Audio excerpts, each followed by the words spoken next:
Ayan guys, no? So ito yung issue ng nakuha ko na Kimi. Yung bagong model nila guys, pangit. Alam mo kung bakit maingay siya? So sobrang layo itong spring na to. Ayan. Kaya maingay.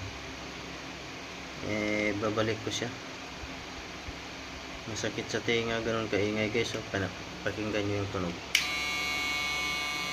Ayan. Sobrang ingay niya. So sablay ang gawa ni Kimi. Pangit ang gawa na to.